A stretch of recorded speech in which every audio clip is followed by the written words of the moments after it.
which is also Passion Sunday. We have our processional gospel, which is the triumphal entry of Jesus into Jerusalem. And then that is accompanied by our gospel story, which recalls Christ's passion. Because we will hear a portion of that, or almost all of that, on Good Friday, I've chosen to read just a bit of the beginning of the Passion story for us this morning, trusting that throughout the week you will revisit this story with your household as you prepare for the rest of the week leading up to Easter. And so today we will be reading from Matthew 26, starting at verse 14, and it will go only through verse 56. This is the Holy Gospel according to Matthew, the 26th chapter. Glory to you, O Lord. Then one of the 12, who was called Judas Iscariot, went to the chief priests and said, "What will you give me if I betray Jesus to you?" They paid Judas 30 pieces of silver, and from that moment, Judas began to look for an opportunity to betray Jesus. On the first day of unleavened bread, the disciples came to Jesus saying, "Where do you want us to make preparations for you to eat the Passover?" Jesus said, "Go into the city to a certain man and say to him, 'The teacher says, my time is near. I will keep the Passover at your house with my disciples.'" So the disciples did as Jesus had directed them, and they prepared the Passover meal. When it was evening, Jesus took his place with the 12, and while they were eating, he said, "Truly I tell you, one of you will betray me." And they became greatly distressed and began to say to Jesus one after another, "Surely not I, Lord." He answered, "The one who has dipped his hand into the bowl with me will betray me. The Son of Man goes as it is written of him, but woe to the one by whom the Son of Man is betrayed. It would have been better for that one not to have been born." Judas, who betrayed Jesus, said, "Surely not I, Rabbi." Jesus replied, "You have said so." While they were eating, Jesus took a loaf of bread, and after blessing it, he broke it, gave it to the disciples, and said, "Take and eat. This is my body." Then he took a cup, and after giving thanks, he gave it to them, saying, "Drink from it, all of you, for this is my blood of the covenant, which is poured out for many for the forgiveness of sins. I tell you, I will never drink again of this fruit of the vine until that day when I drink it new with you in my Father's kingdom." When they had sung the hymn, they went out to the Mount of Olives. Then Jesus said to them, "You will all become deserters because of me this night, for it is written, 'I will strike the shepherd, and the sheep of the flock will be scattered.' But after I am raised up, I will go ahead of you to Galilee." Peter said to Jesus, "Though all become deserters because of you, I will never desert you." And Jesus said to Peter, "Truly I tell you, this very night, before the cock crows, you will deny me 3 times." Peter said to him, "Even though I must die with you, I will not deny you." And so said all the disciples. Then Jesus went with them to a place called Gethsemane, and he said to his disciples, "Sit here while I go over there and pray." Jesus took with him Peter and the 2 sons of Zebedee and began to be grieved and agitated. Then he said to them, "I am deeply grieved, even to death. Remain here, stay awake with me." And going a little farther, he threw himself on the ground and prayed, "My Father, if it is possible, let this cup pass from me, yet not what I want, but what you want." Then Jesus came to the disciples and found them sleeping, and he said to Peter, "So could you not stay awake with me 1 hour? Stay awake and pray that you may not come into the time of trial. The spirit indeed is willing, but the flesh is weak." Again, Jesus went away for the second time and prayed, "My Father, if this cannot pass until I drink it, your will be done." Again, Jesus came and found the disciples sleeping, for their eyes were heavy. So leaving them again, he went away and prayed for the third time, saying the same words. Then he came to the disciples and said to them, "Are you still sleeping and taking your rest? See, the hour is at hand, and the Son of Man is betrayed into the hands of sinners. Get up, let us be going. See, my betrayer is at hand." While Jesus was still speaking, Judas, one of the 12, arrived, and with him was a large crowd with swords and clubs from the chief priests and the elders of the people. Now the betrayer had given them a sign, saying, "The one I will kiss is the man. Arrest him." At once Judas came up to Jesus and said, "Greetings, Rabbi," and kissed him. Jesus said to him, "Friend, do what you are here to do." Then they came and laid hands on Jesus and arrested him. Suddenly one of those with Jesus put his hand on his sword, drew it, and struck the slave of the high priest, cutting off his ear. Then Jesus said to him, "Put your sword back in its place, for all who take the sword will perish by the sword. Do you think I cannot appeal to my Father, and he will at once send me more than 12 legions of angels? But how then would the scripture be fulfilled, which says it must happen this way?" At that hour, Jesus said to the crowds, "Have you come out with swords and clubs to arrest me as though I were a bandit? Day after day I sat in the temple teaching, and you did not arrest me. But all this has taken place so that the scriptures of the prophet may be fulfilled." Then all the disciples deserted Jesus and fled. This is the gospel of the Lord. Praise to you, O Christ.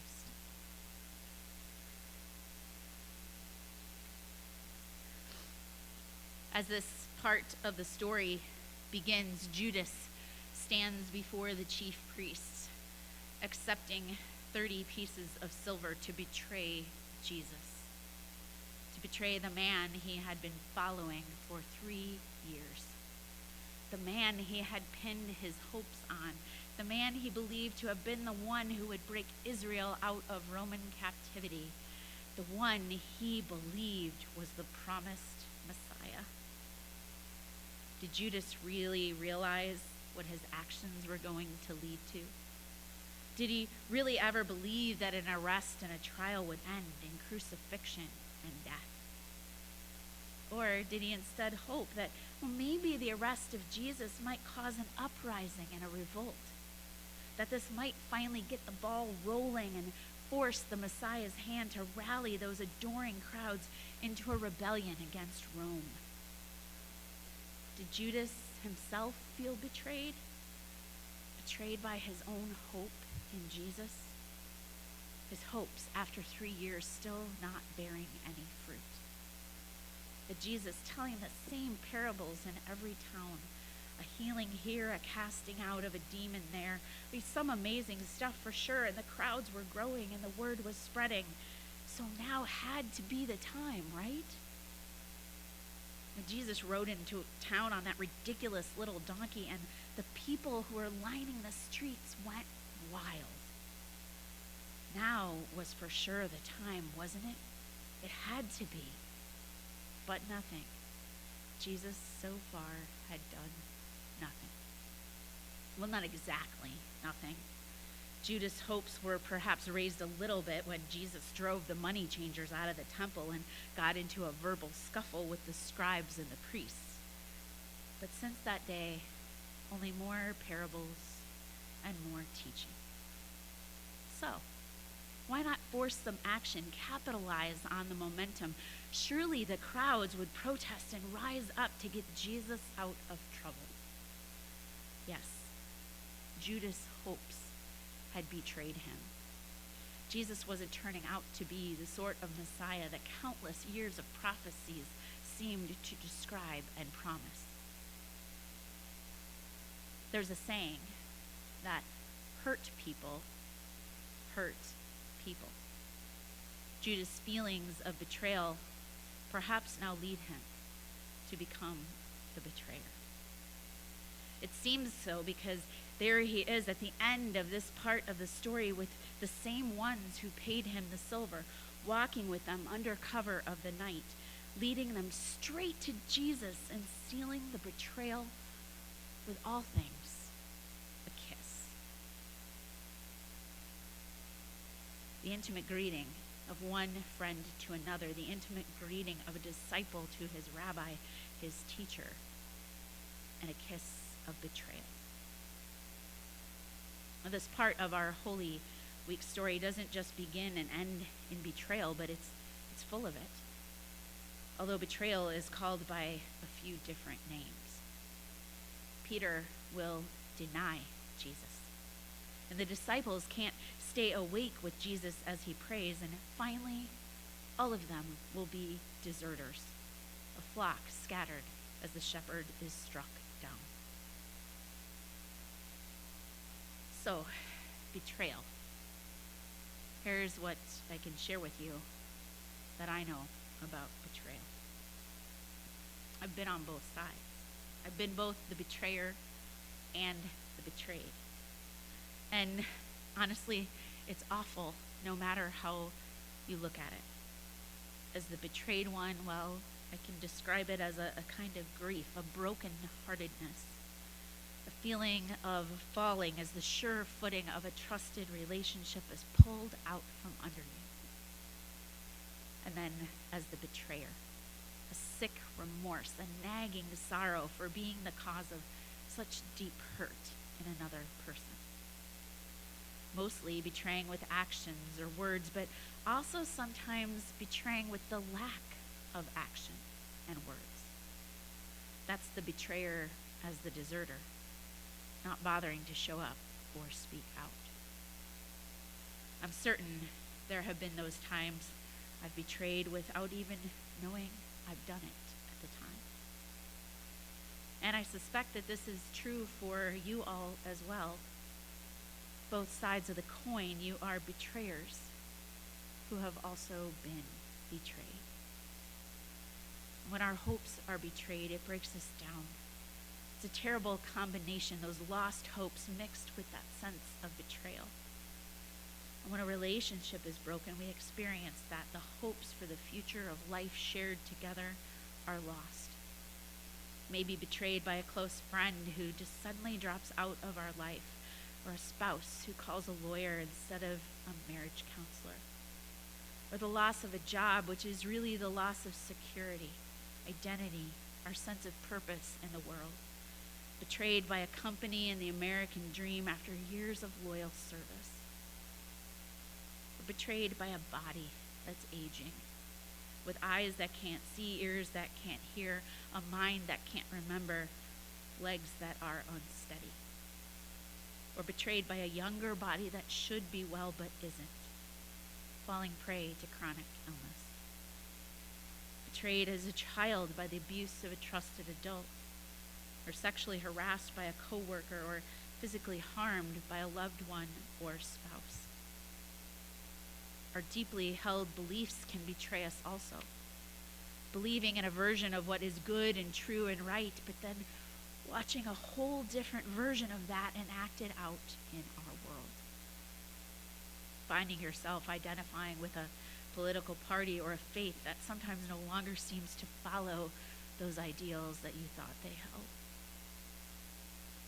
And as betrayers, sneaking in after curfew, cheating on a test, lying to cover a mistake, gossiping, infidelity, betraying the environment with wasteful and irresponsible behaviors. Or perhaps the most often rationalized betrayal, saving our own skin by sacrificing someone else. So many big and little ways that we throw someone else under the bus.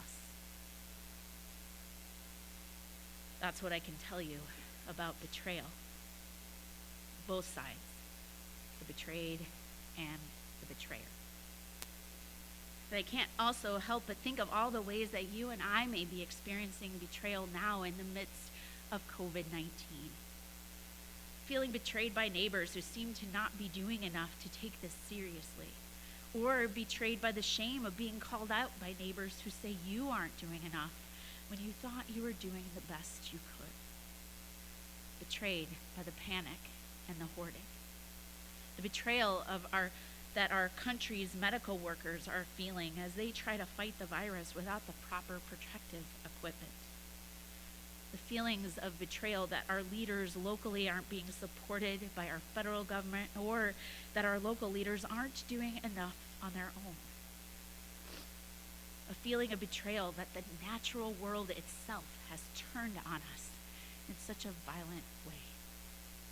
Betrayed by our own bodies and immune systems that don't seem to be able to ward this virus off.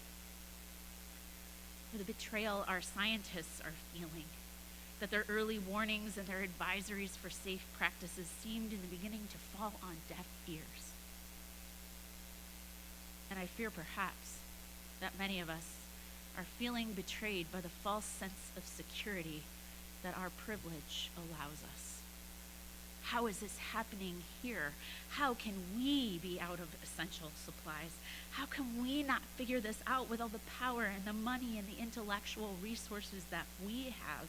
How did this get the best of us? Or, as in the case of a friend's mother, who is the person who did everything and more, who was hypervigilant because she lives with a husband with a compromised immunity from cancer treatments, and she still got sick. The betrayal that the best practices still aren't foolproof. And then the fear that we may be the betrayer unknowingly. What if we're asymptomatic carriers, or just not even realizing that once we forgot to wipe the door or got distracted from sanitizing our hands? There's been no shortage of experiencing or being the source of betrayal, whether it was before the outbreak of the virus or now in the midst of it. But here's what I can tell you about Jesus. While Judas may have been betrayed by his hopes in Jesus, it was never really Jesus who betrayed those hopes.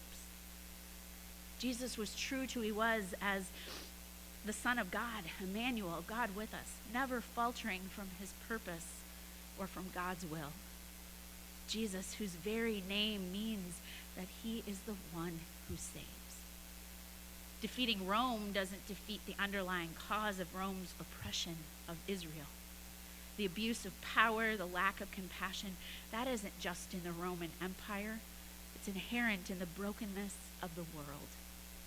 And Jesus has come to save the world from itself. And so, Jesus endures betrayal. He breaks that cycle of hurt, the cycle of the betrayed becoming the betrayer. What God is up to is always more than what we think or what we believe. And throughout this part of the story, from beginning to end, we see Jesus loving and forgiving his betrayer. Judas is included with all the rest of the disciples for the Passover meal. He receives the bread and the cup with all the others. He's welcomed at the table. Jesus includes Judas and all of them, Peter, the denier, and the rest of those sleepy deserters. They're all recipients of what Jesus says is a new covenant, a promise of the forgiveness of sins. And they will all be in need of this gift of grace before that night is through. Then, in the garden, at the close of this part of the story, when Judas arrives to greet Jesus with that kiss, betrayed by that signal of an intimate greeting, Jesus calls Judas friend. Friend, can you imagine? Jesus accepts his kiss. When we're the betrayed one, Jesus is with us, right beside us in those moments of grief and sadness, when trust is destroyed, when hopes are dashed and relationships are lost. He walks into that darkness with us. He doesn't doze off in the longest hour of our sleepless night. He endures the pain. He doesn't sell us out or take the easier path.